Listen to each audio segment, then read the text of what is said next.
The A to Z show, bro. Absolutely. We going worldwide. What time? Maltese falcon, Stegosaurus triceratops, Here we go. Ang Lee. One of the best directors ever. Listen, I had to see Bad Brokeback Mountain just because I ain't. Word? Yeah, And I understood. couldn't do it. But I understand. I watched Brokeback Mountain at the airport in Los Angeles when the BET Awards was there. So on Sunday, everybody was coming home, and me and my ex-wife, we watching Brokeback Mountain. And people was like, "Grip." Usher walked by, "Grip, what you watching?" Brokeback Mountain. All right then. Jermaine Dupri. Hey nigga, what did you get a chance to make? I wasn't there. I was seeing my mama. What you watching? Brokeback Mountain. Every single famous person in Atlanta came around. I just put myself. I ain't watching nothing, dog. I'm watching highlights. That's funny. Watching basketball highlights. Yeah. Count us in. Yeah. All right, everybody phone. That's definitely good. Phone on silent. Yeah, Yeah. we're gonna keep that, right? Yes, of course. You got to. What up, people? This is your boy, comedian Alton Kainga. Welcome back to another episode of the A to Z Show podcast. This is my co-host, the one and only DJ Major League. What's up, brother? I want one of them bracelets you got on, man. They look good. You like that? Yeah, It's one of the 5 deadly venoms, man. They Yeah. 5 deadly venoms. Yeah, man. It's a piece. It's a whole set. It's 5 of them. Yeah, that's 5. Where'd you get that from? It's got vibranium in it. What's going on? with it? Almost. My man Genovo the jeweler, he hooked it up. I heard they making some of these where they make your shit go hard like all night. Don't even have to take no pill or nothing like that. I'm not aware of that, but I'll look into it. If you find those, let me know. Yeah, man. Hey, people, I'm excited, man. I'm excited about this show. Okay. We're going to get right into it. You know what we do on the A to Z show. We bring nothing but legends. We bring comedians who are superstars, international and worldwide. And indeed. today's guest is just one of those, okay? This brother's been in the comedy game 25, 30 years. Griff, you old as fuck, but you've been in the game 26 in the game, man. Jeez. First time I seen him was when I just got here to the States in 2001. And I got introduced to Comic View when it was still being hosted by Ricky Smiley. In Atlanta. In Atlanta. Wow. Yes, sir. Yes, and I remember back in the Gap. Oh, one. I remember that was a good show for me. Yes, I it made was. a lot of money from that taping. Like that was a good TV taping I had. Ladies and gentlemen, Griff is in the building. Back You a DJ? I need that for the DJ. Them air horns, man. I told you, it's coming in editing, man. Yeah. This dude always interjects. I know. He put it in by He himself. always put it in. You need to lip sync that part. I know. I'm gonna have to start doing it live, man. So And he's Right. cold with it too. I know he's gonna put it in. But I just like to think I'm Of hearing course. it right Yeah. now. That's the comedian in you. You giving me my intro. Come on, man. With the music. I gotta give it How right, about bro. that? I Yeah. got to give it right, man. I'm so excited. How you been, bro? I'm glad to be here, man. I'm a fan of yours. I love. It's not a lot of brothers from overseas that could come jump in the game as quick as you did and as intense as you did. So a lot of respect for you, man. Thank you, bro. Yes, Thank sir. you. That really means a lot, man. But I gotta tell you, that outfit you was wearing on that BET Comic View show. It was a Sean John silver jean jacket. The jean jacket. I did the handicap cop bit on that. That's when you get. That's before hashtag Me Too and cancel culture and everything else. You could. Jeez. What?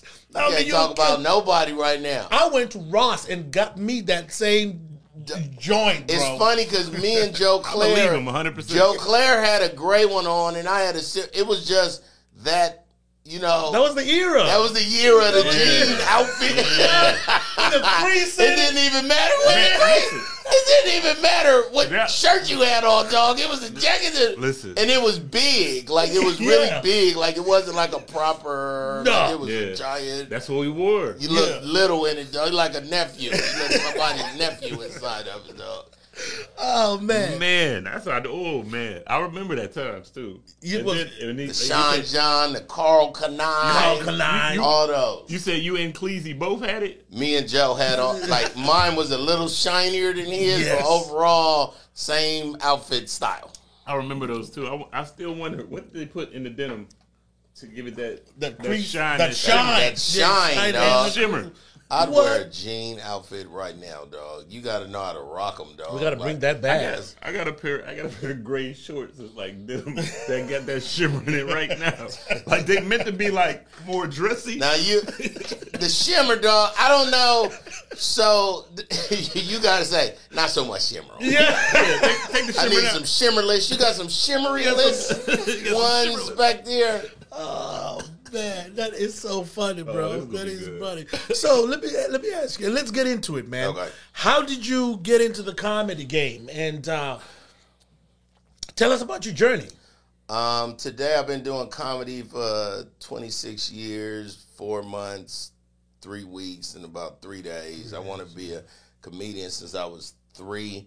My mom worked at convalescent homes, so at nursing homes, so she would put the old people in half a circle and tell me go make them laugh, like, and then I had like these bits, like I had this bit where if I was on the moon, I would walk like this, and I did this really slow, but it wasn't.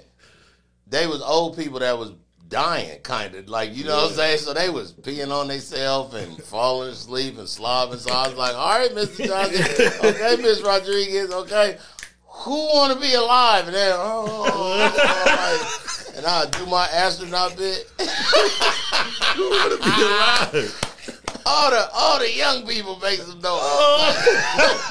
So I was on like a pediatric tour, dog, a geriatric tour for like 5 years, dog. That was with my mom. that was how you cut your Yeah. teeth in the He game. said, "I'm gonna tear this But hospital then I line up." actually started comedy in April of '95, April 14th of '95 in Washington D.C. at the Laurel Comedy Connection. I had lived in Germany for about 4.5 years, and I came to D.C. in '94. Had a bunch of odd jobs. I worked at Hex Warehouse on Route 1 in Laurel. I was a mover. I was washing dishes at this place, this restaurant, and I would always make the chefs and the waitresses and them laugh. And then one day the manager came in and he was like, man, somebody crapped in the bathroom, right? So I went and looked, and then I came back and I was like, it looked like a shit grenade, and it looked like I was making everybody laugh, right? And the manager was like, yeah, that is funny, man. You're gonna have to clean it. and I was very calmly said, dog, that's not in my job description. I do the dishes. I don't. Yeah. You ain't never seen me go do the tables in between. Like I do the dishes. And he was like, man, if you don't clean it, we're gonna have 2 problems. Or we're going to have a problem. I was like, well, homie, now you got 2. Now you don't have a dishwasher. And I'm not cleaning shit? Right. What is we talking about right now? White dude, like, you clean it. I'm the dishwasher. Right. Like, I wouldn't ask you to cook because you the manager. You're the manager. You know what I'm saying? Like, he wasn't understanding my... Yeah. So I was like, I need to do comedy, man. And I was my best friend, Mimi, we worked at this strip club that didn't have a liquor license, and Snapple had just came out, right? So we had got cool with the Snapple people. The Snapple Pink Lemonade and the Snapple Tea had just came out. Think about it, 94-ish, 95. So the Snapple truck driver would come and watch the girls and give us cartons and cartons of lemonade and tea, right? So the way the club was set up, you would come inside and it would be a room with my girl worked at the cashier and I would frisk the dude and kind of check their ID. And then the girls was in this door right here, and then they would go behind us. So we never saw the girls on stage. We just heard them coming off and going in, and you know that. But while we was there, she was like, well, I'm going to be a big interior design person. And I said, I'm going to be a comedian. And I had just got out the military. And one day we ain't have work, and she said, we going somewhere. And she took me to a comedy club. She took me to the Laurel Comedy Connection. And Kevin, what's his last name?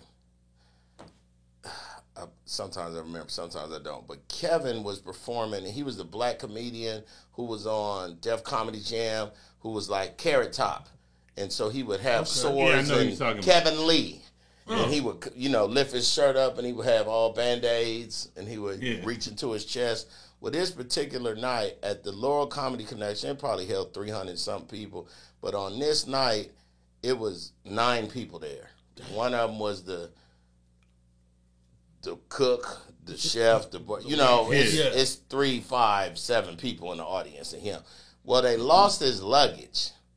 So here is Carrot Top without his carroty stuff. Right. You know what I'm saying? So he kept saying, normally I would say such and such, but my chest, American Airlines lost my chest. So we 9 minutes into it, and when I was like, I know, normally you but your chest.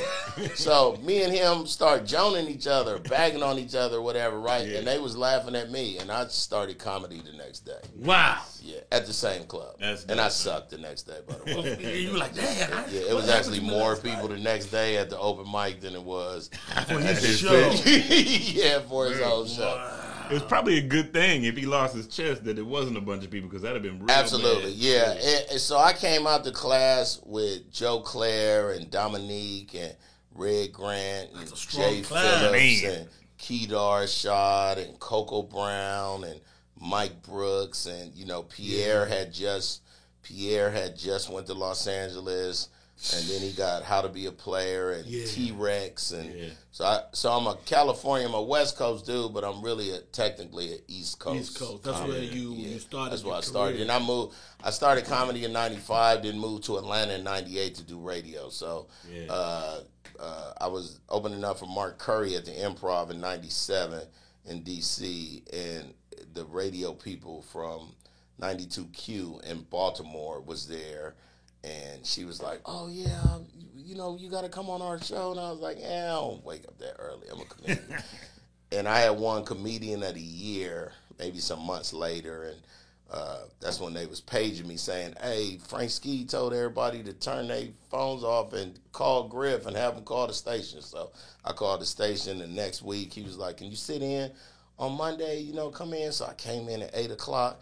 Went on at 8:30. It was gone at 9. And before I left, he said, man, my co-host is sick. Can you come in tomorrow same time? So I came in at 8, came in at 8:30, performed. And then he was like, can you come the rest of the week? I was like, yeah, I'll be here at 8. He was like, no, I'll be here at 5:45. I was like, ooh, that's a 3-hour difference. So I sat on the whole show Wednesday, Thursday, and Friday in 97. Didn't hear from Frank Ski for a year and a half. Actually saw him twice or heard of him twice. One time I was at this big Baltimore club where he was the DJ, and it was just a huge club, man. And I was like, Frank, it's Griff. I was telling my people, that's my boy right there, Frank. And never saw me. And then another time in 98, they opened this pier in the middle of Baltimore. And somebody called me and said, we want you to open up for Frankie Beverly and Maze. And we're going to come get you in a limo and pay you as the most money I ever had. And I was like, thank you. Who told y'all about me? Right? And it was like, Frank Ski told us to do you. Wow. And then in August of 98, he called me and said, I'm moving to Atlanta to do radio. I want you to be on the show. So moved to Atlanta in November, actually October 28th of 98, and we started on the 6th of November. Yeah. That's crazy. So this whole time, it wasn't like major communication, but you was always in his mind. You was always on his mind, though. It's really, when I look back and tell that story and I remember that story, it's all the seeds of, if you know what a seed to do if you plant it, what about the seed that you plant in a human being? What would that make that person do for you when that seed is mature? And that, I'm on the radio with Erica Campbell from the group Mary Mary now, and I was on hip hop station and an R&B station. Now I'm on a inspirational station, and we syndicated in 45 cities around the country. And major. And the way they picked me for this job, because I actually hate Christian comedians. I'm really hard on them. I hate that you would dress up like a woman, and like, what church do you go to where ladies look like? That's so not funny, dog. Yeah. And Christian comedians, and for the ones that's watching, I'm talking about you.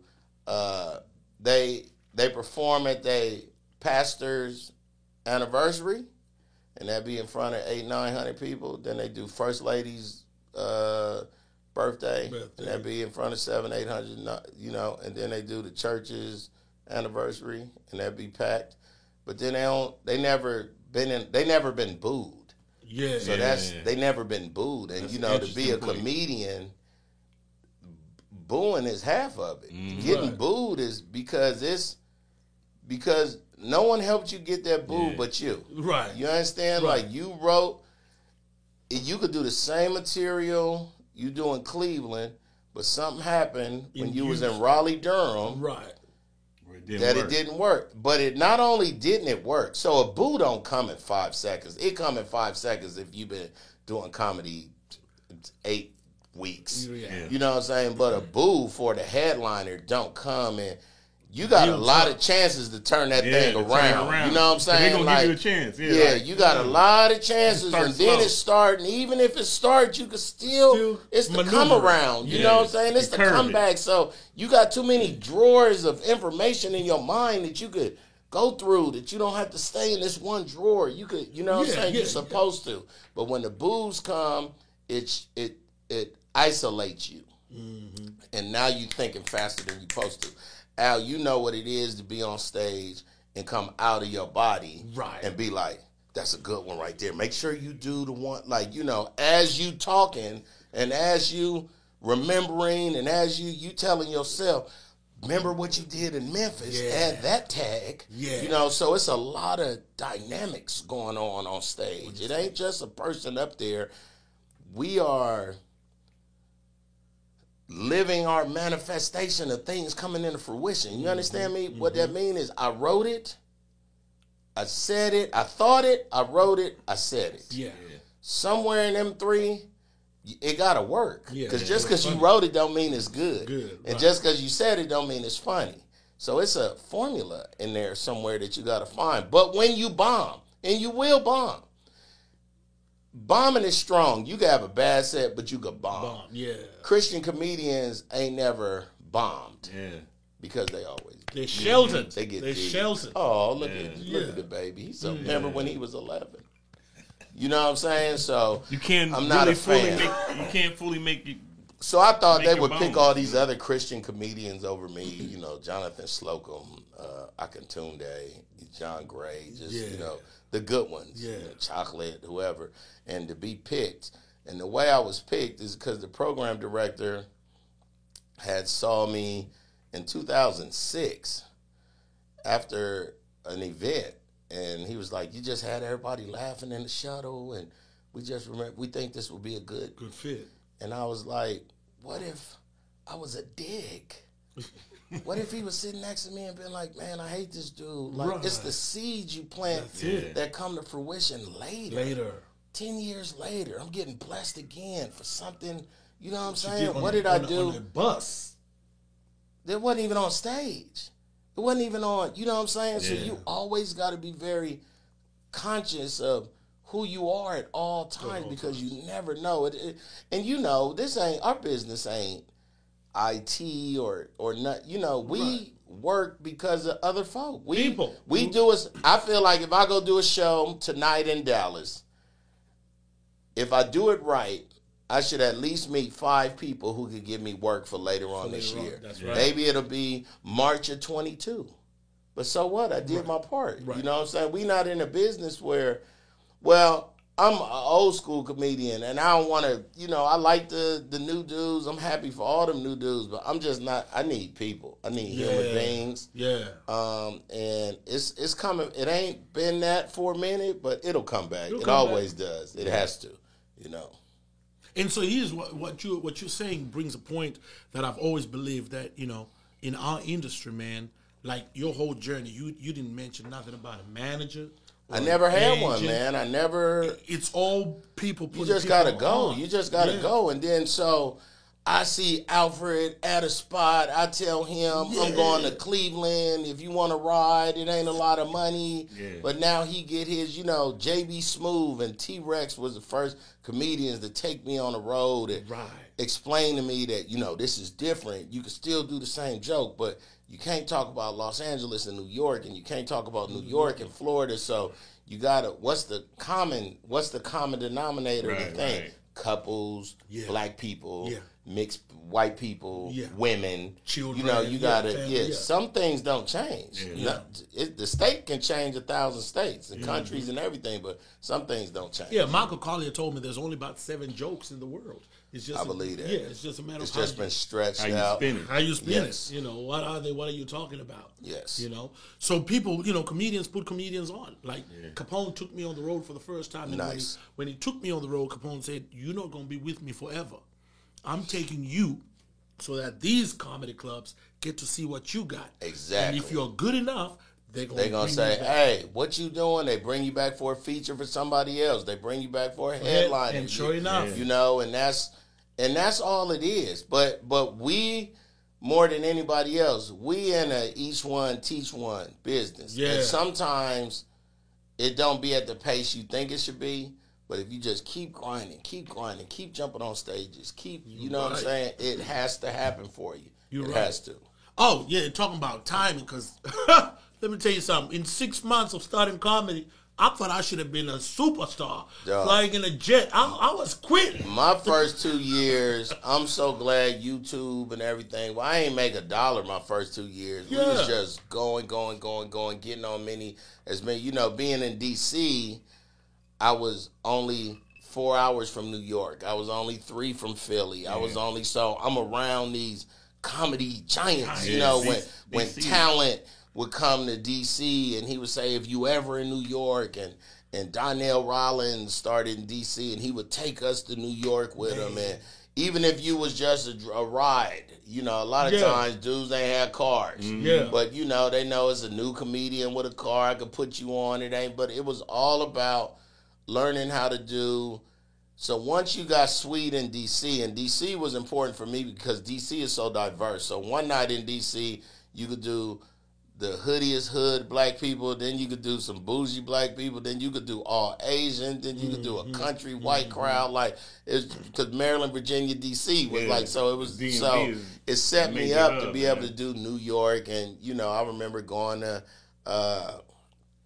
Detroit in '97 and being with you know, Mike Bonner and Coco and Kool-Aid and Big Daddy Fist, rest in peace to both of them, Bobo Lamb and you know, all them dudes, Spanky Haynes and you know, just the OGs of the time.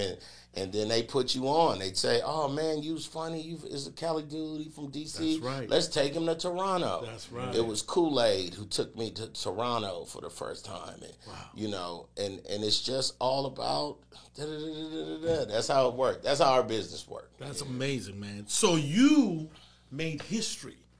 You became the first American comedian to perform on Comedy Central Africa. How did that happen, man? You know, I'm about to do a TED Talk, and my TED Talk will probably be I just feel like I'm going to win a Nobel Peace Prize. I look at the Nobel, I do. I look at this is the Nobel Peace Prize. It's my screen. It's Alfred E. Nobel. Yeah. And if you don't know, so people say, who is Alfred E. Nobel, right? No, he made the Nobel Peace Prize so people will forget that he was the man who created dynamite. Mm-hmm. So basically, he was Bill Gates of the time. With dynamite, now you could go through mountains. Right. And get on the other side of. So dynamite was a huge invention, like the biggest ever. But it also, you could kill a bunch of people too, like millions and millions. And dynamite was not a game. Not one person was gonna die. Like 19 if they was close. You know what I'm saying? Yeah. So he created that trust. But becoming the first American to tape Comedy Central Africa, and it's such a crazy feat because I'm not the first black person. I'm the first American out of 320 million people, you know. Yeah. And that was because in 2009, in 2008 in November, I was in Auckland, New Zealand. And I was in Auckland, New Zealand because I was doing a morning show boot camp. I wasn't even on the radio, but I was going to these morning show boot camps where basically would have 150 to 200 other morning shows from around the country. Now, literally there, I would be only the third or fourth black person in the whole room. Mm-hmm. But out of everybody, I was the only comedian. You know, radio people think they funny. Right. Sit in the room like this and we laugh, but they can't jump on no stage. And if they do, they just giving out a prize and then they bring it on me or Alfred. You know what I'm saying? But I was a real comedian. So at these boot camps, I would know the Quiet Storm DJs, these soft rock DJs, these country DJs, these rock station DJs. So whenever I was in town, they'd be like, Griff is in town. This our guy. We know him, Griff. So it was, I didn't know then that's why I was doing it, because I was just really trying to get back a radio job. Right. And was hoping while y'all being all cool and fun, hire me then. Put me on. So, but it worked out a different way. And I met this morning show from Auckland. And they were married, and it was Dom and JJ. Dom Harvey and JJ Harvey. They not married no more, but they still both do radio in New Zealand. And they was like, if you ever get a chance, you come to New Zealand, kick it with us. So I had got fired from Radio 1 in August 31st of that year because Ricky went syndicated. Yeah. So I had told my morning show, hey man, I'm reading Black Enterprise, and it say in April that they probably just gonna syndicate Ricky. And we had all these mornings, every city had a morning show. Detroit, and they slowly start Detroit. Yeah. Now Ricky Smiley syndicated. Charlotte, Ricky Smiley. Dallas, Ricky Smiley. But not Atlanta yet. And I was like, we next. Yeah. And then they actually syndicated and then used our studio as his base. But I love Ricky. I know Ricky my whole career. We really, really good friends, so very happy for him. But I had the time. So saved the money, went to New Zealand, didn't know that they were the Tom Joyner.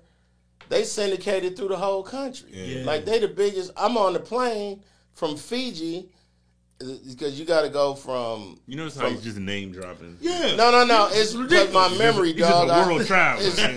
No, but you have to go... Because it ain't a straight flight. You got to go Atlanta to L.A. to Fiji, then Fiji to New Zealand. Like, it ain't a straight New Zealand flight. And it's long. Yeah. And when I was on my way from Fiji, I'm reading a magazine, and they on the back. This morning show, right? Yeah. Like, I'm like... Oh, they big. Yeah. So I stayed with them 2 weeks. I woke up every morning and did radio with them.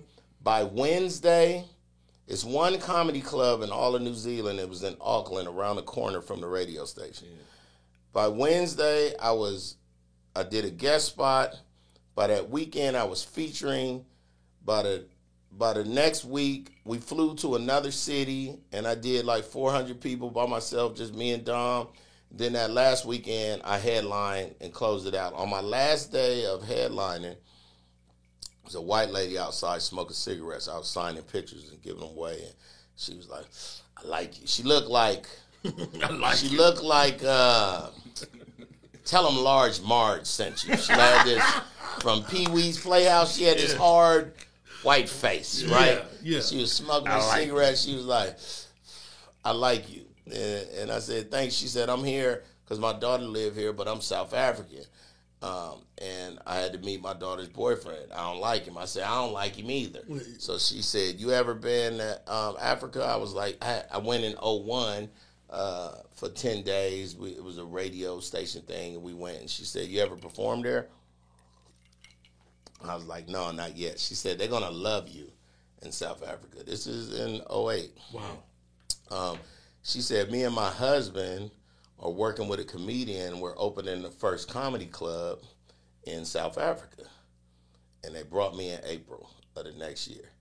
And I was their first international act. That was at Joe Parker's Comedy Club in 2009. Unbelievable. And from that weekend in 2009, I met Trevor Goombi, who was my best friend. Yeah. Trevor Goombi, Mpo Pops, Nina Hasty, Chris Mapani, David Cal, like every single person I needed to meet, now Skoomba and all, And everybody that you mentioned has made a lot of noise. Oh, man, them boys is since 2009, them boys is, they got gin and radio stations that they own. I mean, I'm so happy for them, but I came in 2009 when comedy was so young, but a place like South Africa, so I feel like the harder your people been through, the tougher, the hardest climate on the people make it easier for them to laugh because they done been through it all. Yeah. So overall, if you had to pick in the whole world, the Germans would have to laugh at themselves hard, and the South Africans because of apartheid. You know what I'm saying? And I just fell in love with the South African audience. And I tell everybody, like Griff, when I go there this year, it'll be my 25th time going in the last 12 years. Man, and they go, Griff, what is your affection with South Africa? My soul is comfortable. Yeah. I hear God clearer. Yeah. And I just feel like I'm with my people. I never... when you are American and black, African American, they ask you where you from, and we say Los Angeles or D.C. or Dallas. But if you ask anybody in South Africa where they're from, they say I'm Zulu, I'm Shwana. They tell you your tribe. Yeah. You know what I'm saying? And they took that from us. We don't have that. And what we're doing is naming cities. No one in South Africa would say I'm from Durban. Right. You know what I'm saying? Right. I'm Sutu. And my mom always wore African garb my whole life, and never even been with an African dude. But she put us on game about Africa, and she would say, "Don't let them trick you." Right. About that, everybody ain't slaves. It's kings, and they got kingdoms, and it was just always something I wanted to go to and see. So to be able to go and have friends, and Alfred, it'd be like if I went to Zimbabwe with Alfred. He gonna introduce me to his first cousins. Yeah. He got cousins that sell dope. He got cousins that love Jesus. He got cousins that own clubs. So we gonna go to his cousins. His best friend from high school own a club, and so it just becomes. So now in 4 days when I leave, they're going to be like, Al, when you going to bring Griff back? Exactly. And I think that's when they find out that you're not a stupid black American. I take pride on being very smart. They welcome you more because, my mom kept saying, do they have fire? And I was like, Mom, in all of Africa? No. Stop talking to me. Yeah. But that's how we've been conditioned. We've been conditioned. So when you go over there and you meet... in some instances. Yeah, absolutely. Yeah. So they got as many questions as I got for them. Yeah. Of course. I don't know all of America because they want all of America questions. What's it like I don't know. I can just tell you L.A. and D.C. and Texas and, but I got the same questions for them. Yeah. What about Egypt? And they like, we just South Africa. Yeah. We've been to Mozambique. And, you know what I'm saying? Swaziland, but I don't know about Nigeria. That is hilarious, man. But it's unbelievable that you say that. Okay, so on a sad note, I will tell you this. I wanted to tell you this while we're filming. A sad note? You want to tell me? Yeah. Are you proud of it? What happened? So it's not proud. I mean, so Joe Parker's comedy club had to shut down because of the pandemic. Let me tell you, man. I talked to Joe. So in Christmas of 2019, I was writing down stuff I wanted to do. So I called Joe around January 15th. I said, Joe, I want to do an international comedy thing, right? But I'll just pick 5 cities in America. I'll probably do Detroit, Atlanta, New York, Dallas, something else. Yeah. But we'll pick, and I want to send 2 headliners to South Africa to perform at your club. Yeah. 2 weeks. One the first weekend and the next second weekend. Then I'll get with Trevor and Nina and we'll make up our own. We'll do Carnival City and all the other places and everything else. He was like, I'm all the way in. And I said, and I want to shoot it. Yeah. So we're going to shoot it on this side, shoot it on that side. And once we do the American run, then I already talked to the comedy clubs here, and then we'll bring the South African comedians on this side and have them. So both sides, same thing. Done. COVID. Man.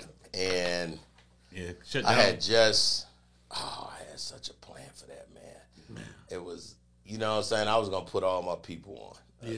Nina, I was going to bring them to America. Like, we've been talking about this for 12 years, So COVID was weird. COVID is crazy because it set things back, but it didn't erase them.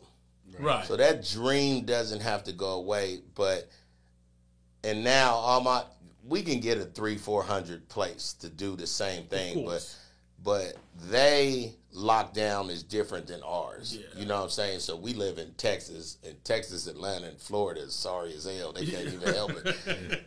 What COVID? Wide open. We are what open. Variant? Somebody from DC. That new variant, dog. Variant, dog.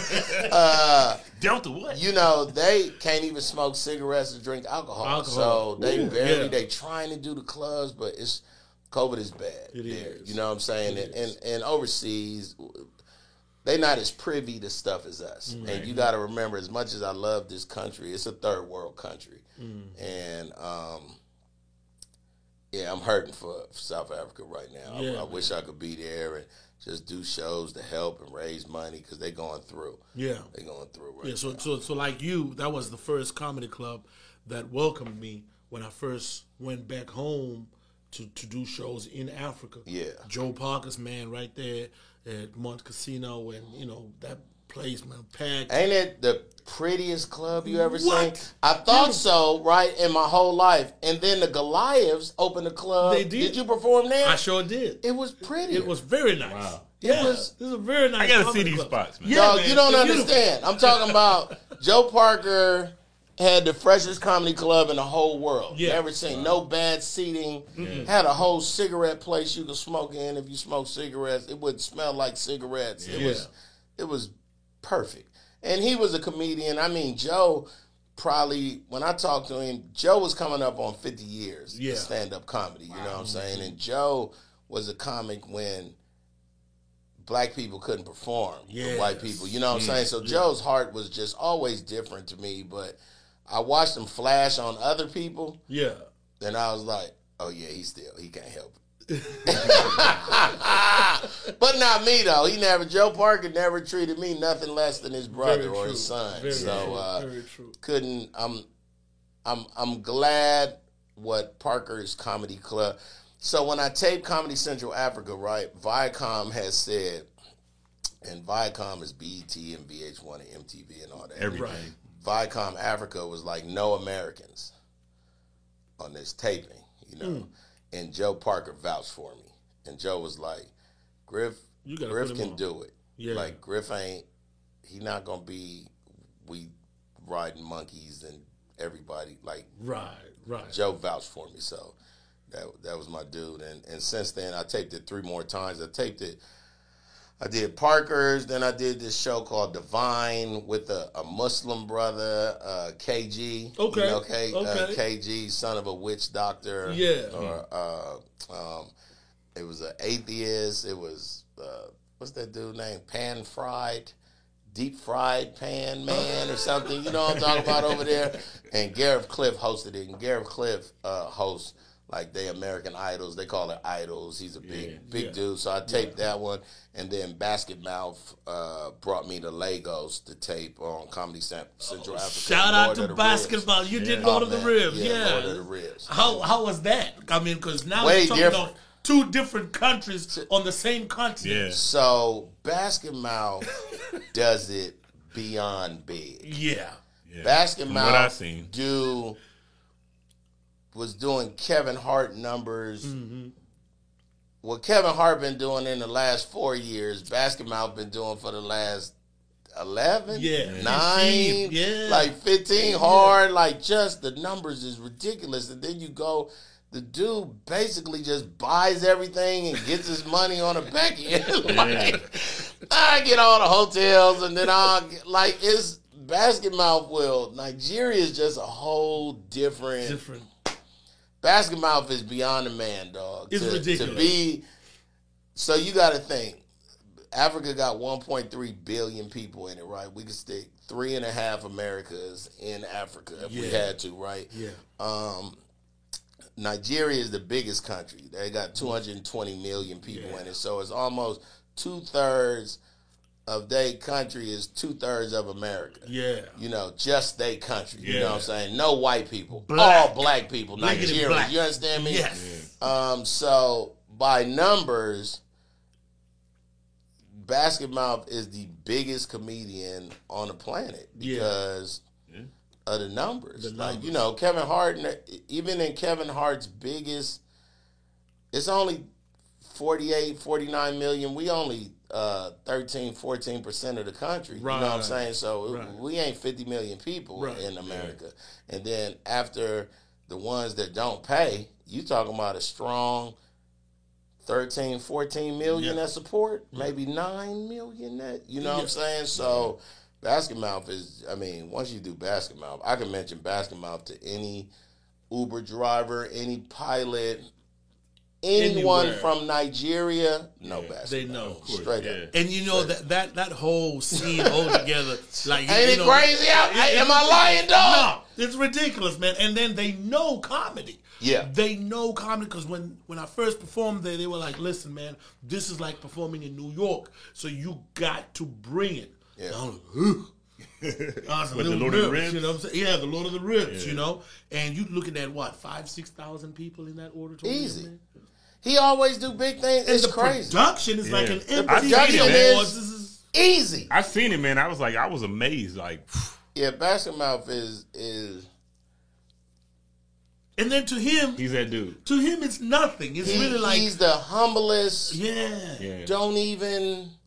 I mean, I watched him count money in his penthouse before. Like, Basket Mouth ain't playing, dog. Like, you can yip and yip, but the numbers don't lie, dog. I was watching him sell $10,000 VIP, 10,000 American dollar VIP tables, like selling 7. He was like, I got like 7 left. We want 6. Yeah. And maybe, I watched him. And then Basket Mouth is a whole nut. When you guys see Basket Mouth, when they show you, you'll appreciate that. Yeah. And so I've had the honor now, the way he calls me and says, Alfred, who do we bring next? And they love American comedians, man. Yeah. They love the brothers to come out there. Tony Robbins has gone there and smashed. I know you went out there, you smashed. Capone went out there and destroyed. Yeah. So and it's been a meeting place for us as comedians as well, because the same thing that happens here in the States, it has happened on Basket Mouth's platform. When I went out there for the first time, I've been there 3 times now. When I went there for the first time, that's where I met Salvador from Uganda. That's my guy. Yeah. Salvador is Nigerian. Yeah. Salvador more Nigerian than he is. And then he brought me out to Uganda, and he was like, dog. Even the same thing, because ridiculous. He's he's been under the tutelage of basketball. Yeah. So he know how you supposed to do it. So in Uganda, if I ever met anybody from Uganda, I say, Salvador. And they go, oh, so these comedians are different than us when they locking down their country. Yeah. You understand me? Like, you want to be the funniest dude in Dallas, but they going for the funniest dude in their country. This brother does 5 shows a year, bro. Yeah. That's it. And gets paid. And has liquor sponsors. What? It's ridiculous. Let me tell you something. It's not fair, but it's fair. Yeah. Because we can't do 5 shows a year, dog. You're going to starve to death. Hopefully they pay you them first couple shows. Like, 5 shows, dog? Yeah. Like, you... But that's part of it because you make yourself super unique. It's like the situation with Kanye now. Making yourself hard, in demand, but that's not it. It's just that's it as well, but it's also their love for entertainment. Right. Yeah. And because it's a little bit of the West, right, Alfred? Mm-hmm. Like we got Americans in our myths. You know what I'm saying? Like they here. Yeah. But then so I haven't been to Uganda yet, so when I go, I like to go. So when I do one-man shows and stuff, I look at it like this. I want to go to the city 3 days before. Yeah. I want to get there. Absorb. On Thursday. Like I said, go to your first cousin's house. Go to your mama, have dinner. I want to go to church. I want to go speak to some kids at a school. I want to find out where the jail is. I want to go to the museums by myself. I want to really talk to people that may be smarter than you to hit me to different things. I want to learn the slang. Yeah. You know what I'm saying? And then that last night I want to perform. That's all material right there. I'm all the way good on what I'm going to talk about. Yeah. You know what I'm saying? I could just talk about the barbecue, the braai. I was at the braai, and the fact that you know what a braai is. They love it. It's a bar. It's that's going to catch them like, oh, you know. Yeah, but I use the same formula. If I go to Cleveland, I want to come in, I want to come in that morning and then go to the white side of town and go to the hood. Find me the candy lady in the hood. They're going to be like, why was you on 2nd and Brown? Like, how he even know? I'm like, the lady that sell ice cream out there? That's my auntie. So it's all about, to me, we're sociologists more than we are comedians. We know the norms of people. We know that if we say this, this, and this, we're going to get a reaction. And it's not really, it's not the laughter we also write Alfred, like we write that like they're gonna be disgusted right here. Yeah. Right. Like, you know what I'm saying? Like, that's gonna make all the women go, ow, who you? Like, we wrote that. Like, it's a reaction. It goes back to even when we was talking about the 7 jokes. And I was gonna bring that in too. It was like when you touch down though, I feel like what I noticed with most smart comedians is you get a feel for the layout of the land, so you have an understanding of who you're dealing with. Well, it's a 16-and-a-half-hour flight from Atlanta to Joburg, so I done made 11 friends already. Yeah. So even if they don't have nothing to do with comedy, I'm going to their house. Yeah. They coming to my shows. This dude just happened to own 7 restaurants. You know what I'm saying? Yeah. It's my spirit, man. That's what my TED Talk is going to be about. Like, you don't need to read books about making friends. You just got to be open with people. Like, I don't want to... And just like you can't go to a small city like Charleston or a city that's on the outskirts of Charleston, South Carolina and go, man, this the raggediest club. Right. Man, who is this dude over here with the fur jacket? Oh, you mean the #1 drug dealer, murderer? Yeah. And you got to watch what you say. Yeah. So if you do it, if you spin it right, the drug dealer that you talked about won't kill you after the show. Right. He going to want to give you dope. He want to give you females. He want to take you to all his spots. Yeah. He wants you to stay another day. He going to pay for you to leave. Like, in the end, it comes down to respect. Exactly. It always comes down to respect, man. You can't go somewhere. They don't know you. You and they. Right. I'm the one that's unsafe. Yeah. You know what I'm saying? If anything happened in Cleveland tonight, I'm not from here. Right. And even the two dudes that I know, I'm unsafe. Exactly. So I have to let the people in Cleveland know that I know where I'm at. Yeah. And then that make them go, Yeah. I like it. Yeah. Yeah, I like it. And I've used that, man, to my advantage, man. I've done some hoot spots. Like, Of course. one of the places that I first did was this place in Stop 6 in Fort Worth. Woo. Yeah, it used to be What's rough. that? I haven't been there. What? Is it Used old? to be. Yeah, used to be. Yeah, well, still is. But this is when I just started comedy. You know, Yeah. you're talking about 11, 12, 15 years ago, Yeah. right? Oh, okay. Hood spot. Got it. A brother named D. Ellis used to host that room. D is my homie. Yeah. Real good. We both Libras. It gotta be. Look, man. He dumb. He probably got the whole room conditioned to boo. What? Like, yeah, They be that's ready. what we like to do. They be ready. ready. And then But here you come African, and you African. probably beat them up, though. Man, look here, man. I would come in there and I would win them over to a point where these niggas be coming out there. Hey, you a funny motherfucker, man. Yeah. Hey, Yeah. you a That's the cool biggest ass- compliment. You a stupid as cool hell. ass African, man. Like I'm that, cool with it. yeah. I'm like, whoa. Yeah. Thank you. Yeah. And then, you know, if you could do a room like that, then you could do an improv with all white people. And all. Yeah. You know, to me, black people are the hardest because Yes. all black people are funny. Yes. My mother is the funniest person I know, and I know all comedians. Yeah. My two sisters, I'm probably the fourth funniest person in my family, but I'm the only one going on stage. I just use their material. What'd you say? Right. Yeah, that was Like, funny. you know, I think all black people, our tragedy is everybody else's comedy, right? So the drama mass is a happy one and a sad one. And our tragedy is we could talk about something that was the most painful thing ever and it's going to make them laugh, but it wasn't happy when it happened. Right. Exactly. You know what I'm saying? So we've been blessed with a gift to take pain and flip it. Yeah.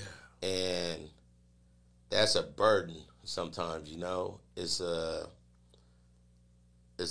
I say it's a blessing and a blessing. So my memory is amazing for me for radio and comedy and stuff like that. But I had a lot of trauma growing up, you know what I'm saying? I saw a lot of horrible things and some evil stuff, and I have to mask.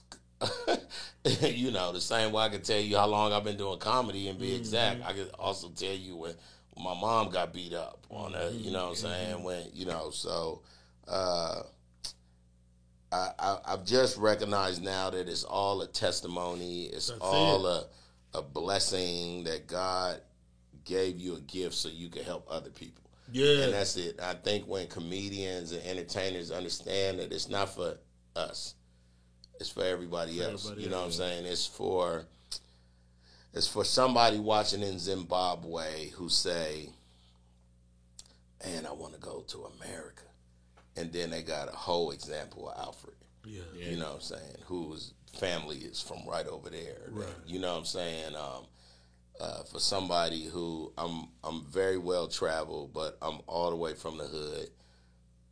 But it give hope to other people. You know what I'm saying? It's like, man, if Griff can get it, you know, and in the end, it's just about being obedient and then trusting your gut. Like, I trusted my gut to go to New Zealand after I got fired. Right. Yeah. Went there, God bless to South Africa, 24 times traveling over there later.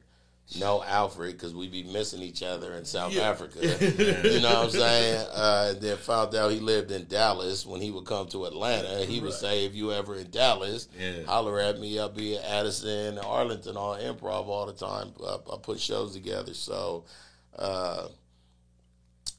it's a fraternity. Comedy is, you know, and it's no sorority. So even the girls got to be hard. Exactly. Like, you know, it's just and just like any other. I didn't go to college, but I've done hella homecomings, and you know what I'm saying. Just like frats and sororities, they all ain't cool with each other. But when it come down to the frat, like, you gonna watch your mouth when it come down to the frat. You know what I'm saying? So, Right. I just got a text message. I know we ain't live, but they say that if they ever need a TD Jakes or a movie, who said that? nobody. TD Jakes wish. Yeah. No audition needed. That's Okay. funny as hell. You in there, bro. You in there. You stupid. So you like rugby. Oh, I'm a rugby fan. So I lived in Germany for 5 years, and I saw Michael Jackson play in München Olympia Hall, where the München, Bavaria All-Stars play. I never knew anything about soccer. 97,000 people was at this concert, right? Mm-hmm. So I'm at this Michael Jackson concert. I'm like, damn. And I said, wait a minute. 97,000 people would have been here if it wasn't Michael Jackson? Yeah. I got to learn about soccer. So I've been hip to soccer since 92, or football since 92. And then when I came back to the States, I had, and remember I was working at that strip club? Yeah. And this dude from London came and worked there in 96. And that's when we was all on Madden and stuff. And he was like, this rugby is a man's sport. You know, this hard West London dude. Like, he was so funny, man. And that year, EA Sports might have did Rugby 96 or something. Wow. Rugby 97. That's when the World so Cup he taught was me. too. Yeah. Yes. Yeah, it was Brazil, and it was at the Washington. Yeah, I remember. And he was teaching me at the same time, like the world. Okay. So, yeah, I'm a big rugby fan, man. Big soccer fan. You got the Durban Sharks. Yeah, I got the Sharks. I've been to the Shark. I've been to the Shark Tank, but I'm my international club is the All Blacks. Once I saw them in New Zealand, once I saw them, it was a wrap. Yeah. Those boys can play some rugby. Some giant men, though. There were some huge human beings. No pads, no helmets, just knocking each other out. By themselves, they 6'6", 270. Know nothing on. Like, the Maoris are huge people. Yeah. So I just had a lot of respect for them, learning what the haka was, learning, if you know anything about history, the Maoris were the only indigenous people to get their land back. Mm-hmm. So when the British went to Australia and was like, oh, look at these little black people, the Aborigines, and then they conquered them and they was on their way back, and they was like, oh, look at this little place, let's go over there. But the Maoris was waiting for them on the beach. Just, all these rock-sized people, you know what I'm saying, waiting for them, and they fought them, and eventually the British had to call a timeout, and they was like, let's split the land, and they made a treaty. So whenever the white people start tripping on the indigenous people of New Zealand, they always say, don't forget the treaty. Yeah. Real calm. Like, and it make people say, oh, no, we was just... Yeah. I said, I like the treaty. Yeah. That's good. Make them recognize we don't have to be cool. Exactly. It could go another way. Like, I was like, I love it. That's so good. Unbelievable, man. Bro, thank you so much, man. Yeah. We could do this. Man. Yeah, man. I feel like there's so much more we could touch on, too, man. We got to bring you back, Griff. Very insightful. Man. I love Alfred just because he know all the comedians in America, like, you know what I'm saying, and his international, what's special about Alfred is he African in America, and he able to, you know what I'm saying, but you able to, but the way just like an Australian dude told me, he said, Australian comic, he said, we treat New Zealand like y'all treat Canada. Like, we know they there, but we really don't. Yeah. Right. We don't want to visit. We care less. Like, and I was like, oh, that makes sense. But to be from another country and to go to another country and excel, it say a lot about you. Yeah. Say a lot about your friendships that you made. It say a lot about, Alfred called me this week and was like, want to do it this weekend, woo, woo. But I know him, and I had the time, and he good people. Like, he ain't never not had your money, or he ain't got no rumors around him. You know what I'm saying? So it take a lot to get that in this game. Like, you can't, if somebody been doing comedy 2 years, and be like, hey, Griff, man, with my wife. Right. Who are you? I'm a newlywed dog. Anyway? Like, you know what I'm saying? Like, it's a bunch of reasons, but I was just telling my wife, too. I was like, when comedians ask me to do something, I always... With us, it's no, how can I make this make sense?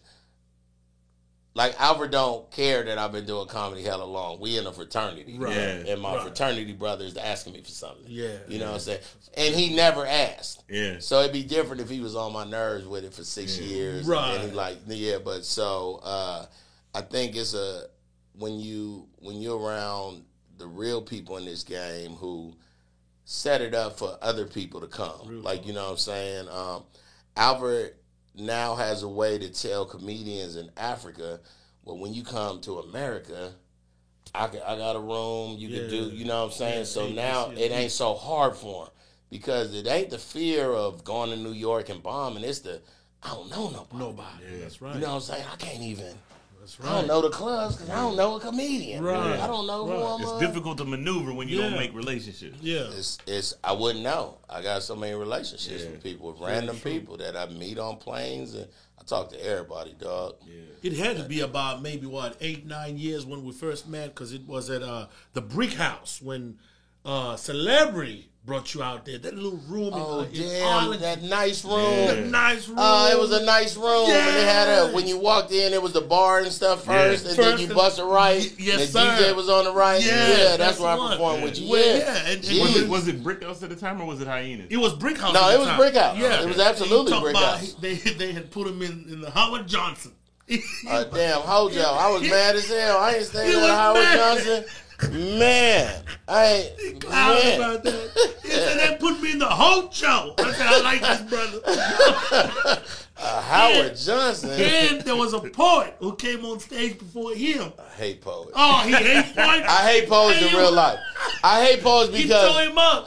because comedians think we spoken word. We spoken word. Right. They not spoken word. Right. They be sounding spoken wordy. You ever heard them? They be like, I pledge allegiance to the flag, but did I pledge? Was I pledging? Then they go, that's my piece. How y'all doing? I'm dragonfly wing snapback. And then they always go like this. I wrote a piece on the way here, and I call it procrastination. Must be nice to read. Yeah. You don't think we want to pick a phone up and go, y'all crazy, hold on a second. Whoever had grits before, if you ever, I don't like them, dog. I don't like them, dog. Dragonfly wing snap. Yeah, I don't like the hilarious. dragonfly wing snapback. That was funny. He tore them up, boy. He tore them up. Celebrity's a good dude, man. I'm happy Yes, he for him. is. I Making love a lot of his noise in the rise. I love his rise. Black Ron, I'm a fan of. Yeah. I love the comedians out here. It's funny because I live in Dallas, but I'm never here. Right. I'm rarely, you know what I'm saying? COVID. Did you do a lot of Zoom shows? I did a couple. I did all. I'm still like Really? when they start paying regular money for the Zoom. I was like, that's I crazy. could like my studio Yeah. with my laptop on a shoebox with the good lights. You know what I'm saying? With a USB mic, and I ain't got it. Yeah, I started doing a lot. I just still wanted the do 'em. audience in front of me, man. I mean, I could see the laughs going up on there, but now I'm focusing on, are they laughing? I think now so I learned that you can't do 50 minutes on your phone and expect somebody to sit here because you're not gonna sit and watch nothing for 50 minutes on your Right, phone. right. So you got to give them experience. You got to throw in a video, put in something else, start using. I see you, Michaela. Look at Michaela. I like to. On the Zooms that I can, I like to see the people. Okay. Not all the way see them, but if at least I got names and I can say, look at Michaela with the bonnet on. You ain't come to the thing, man. If y'all don't look at put Michaela on the big camera, camera, yeah. So I started making a virtual experience. Got it. For 'em. Yeah, and then that changed it from just comedy because when you think of comedy, then you just sit there, you got a mic. Yeah. You don't know That's a nobody. whole entertainment Man, experience. y'all crazy, dog. This is weird because ain't nobody in here. Who watch Hulu? Anybody? Hulu over here, dog. And then what you can do on Zoom that nobody know is I'm the spoken word person. I just put Post-its all on my laptop. Okay. Talk about that. Yeah. Make sure I hit those. I'm like, Boom. easy peasy. Yeah. We might be going into another lockdown, man. I might just have to hone my know. skills and do that whole Zoom. Hey man, comedy show I again. learned. I was from April of last year. Like we just went back to the studio last week. Was our first week in studio. We've been, at home for a year and a half. Wow. So for that year and a half, man, I learned everything virtual. I learned how to get it clear, how to, the same way y'all got dope cameras and audio and mic, and, audio is important. Yeah. Your camera don't have to be so strong, but your sound got to be good. impeccable, because if they can't hear you, it's like goodbye. Like, shit, man, what else? Swipe. Yeah. But if they can hear you, they can listen. Yeah. If it's clear, they gonna listen. If it double, the audio is important, because we in the land of podcasts. But like, I even do a digital talk show, like, so you can watch it live, but you can hear it later. There you go. And when people driving, they want to hear it clear and everything. If they can't hear it, they on to the next one. So I know there's a lot of truck drivers and people that do deliveries and stuff listen to podcasts more. And so I try to name some stuff to them. And Ladies and gentlemen, it's the A to Z Show podcast with the Griff. Thank you very much. We'll see you on the next episode. But don't forget to subscribe to our YouTube channel. You know what to do. Hit that. Like, subscribe, comment, share. Bang. Especially on this interview. It was a great interview. All of that. Talk about it. Deuces. The A to Z Show, bro. absolutely. We going worldwide.